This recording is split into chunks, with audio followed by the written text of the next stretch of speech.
హైదరాబాద్. నమస్కారం, సుమన్ టీవీకి స్వాగతం. సీతారాముల వారి కళ్యాణం ఒక అద్భుతమైన ఘట్టం. అది చూసి తీరాల్సిందే కానీ వర్ణించే సఖ్యం కానిది. అటువంటి సీతారాముల వారి కళ్యాణం రోజున వివాహం కాని స్త్రీ పురుషులు ఎవరైనా మంచి భర్త కానీ మంచి భార్య కానీ దొరకాలంటే ఆ రోజున ఎటువంటి పరిహారాల్ని పాటిస్తే మంచిది? ఈ విషయాన్ని తెలియజేసేందుకు మనతో పాటు ఉన్నారు ప్రముఖ జ్యోతిష్య పండితులు బ్రహ్మశ్రీ నందిబట్ల శ్రీహరి శర్మ గారు. గురుగారు నమస్కారం అండి.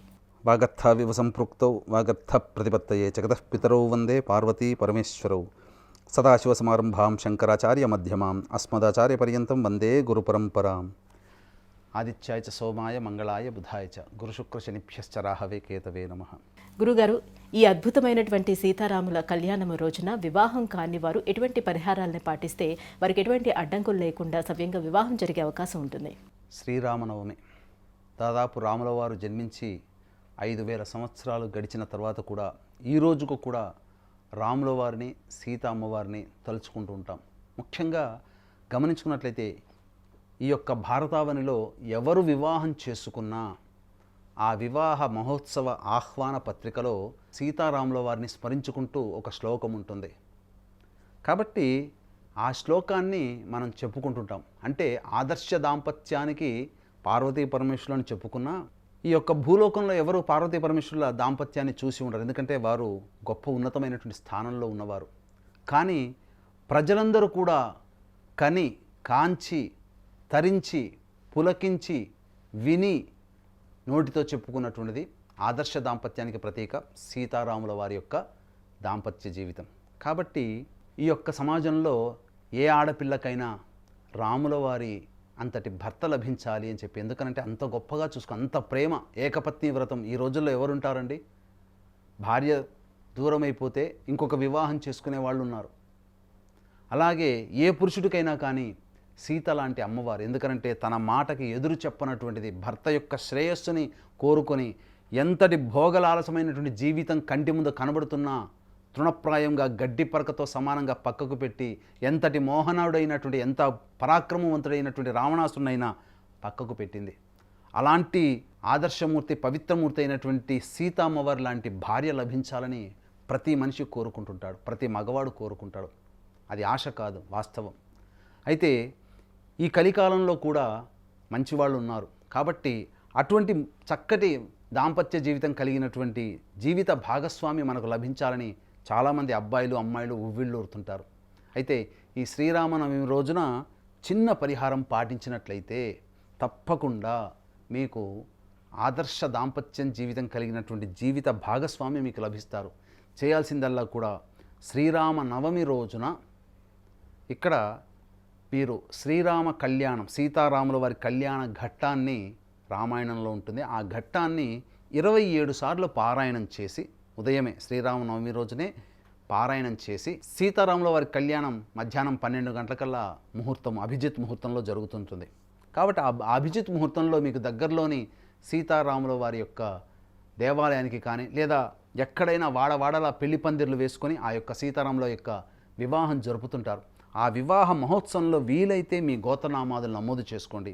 లేకపోతే అవకాశం లేకపోతే కనీసం ఆ సీతారాముల వారి కళ్యాణ ఘట్టాన్ని మీరు లైవ్గా మీకు దగ్గరలో ఉన్నటువంటి మంటపంలో, కళ్యాణ మంటపంలో జరుగుతున్నటువంటి కళ్యాణ మంటపంలో మీరు వీక్షించండి.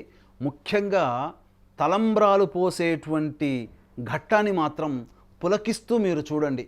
మీకు తప్పకుండా అచిరకాలంలోనే ఆ సీతారాముల వారి యొక్క దివ్యానుగ్రహంతో మీకు తప్పకుండా మంచి జీవిత భాగస్వామి లభిస్తారు అనడంలో ఏమాత్రం సందేహం లేదు. ఎందుకంటే సాక్షాత్తు లక్ష్మీ అమ్మవారి అంశ సీత, సాక్షాత్తు విష్ణు అంశ సంభూతుడు రాముల వారు.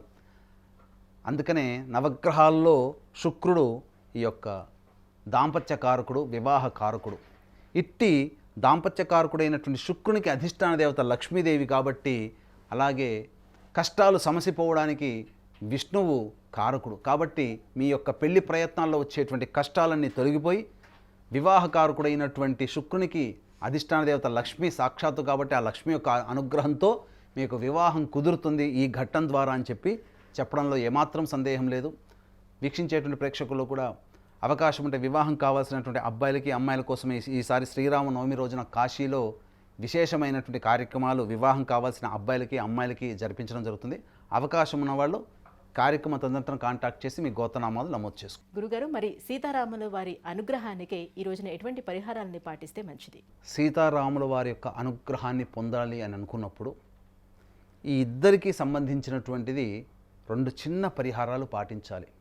ఏంటంటే, లలిత అమ్మవారి అంశతో జన్మించిన వారు శ్రీరాముల వారు.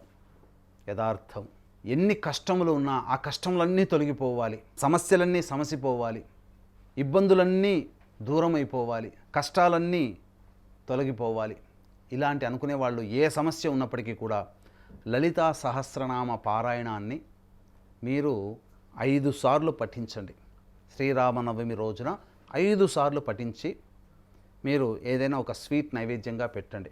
తరువాత స్వామివారికి మీరు అభిషేకం చేసే సందర్భంలో పసుపు నీటితో అభిషేకం చేయండి. శ్రీరాముల వారికి పసుపు రంగు వర్ణం అంటే మహా ఇష్టం. అందుకనే ఇది ధర్మం శాస్త్రం ప్రకారం చెప్పబడింది. కాబట్టి మీరు ఏ సీతారాముల వారి యొక్క చిత్రపటాన్ని చూసినా ఆయన ధరించే వస్త్రము పసుపు రంగులో ఉంటుంది, ఇంకా ఏ రంగులో ఉండదు. కాబట్టి పసుపుని వీలైతే 1 కేజీ పసుపుని దగ్గరలోని దేవాలయంలో మీరు దానం చేయండి. పసుపు నీటితో ఈశ్వరుడికి అభిషేకం జరపండి. ఇక ఆడవాళ్ళైతే, వివాహం కావాల్సినటువంటి ఆడవాళ్ళైతే 3 ముత్తైదులకి పసుపుతో పారాణి అద్దండి. వివాహం కావాల్సిన అబ్బాయిలైతే తల్లిగారి చేత లేదా తోబుట్టువుల చేత 3 ముత్తైదులకి పసుపుతో పారాణి చేయండి. 3 ముత్తైదులకి ఇవ్వండి, పసుపు పారాణి అలంకరించండి. ఈ విధంగా చేసినట్లయితే తదనంతరం సీతారాముల వారి కళ్యాణ ఘట్టాన్ని మీరు వీక్షించండి. ఈ విధంగా మంచి జరుగుతుంది.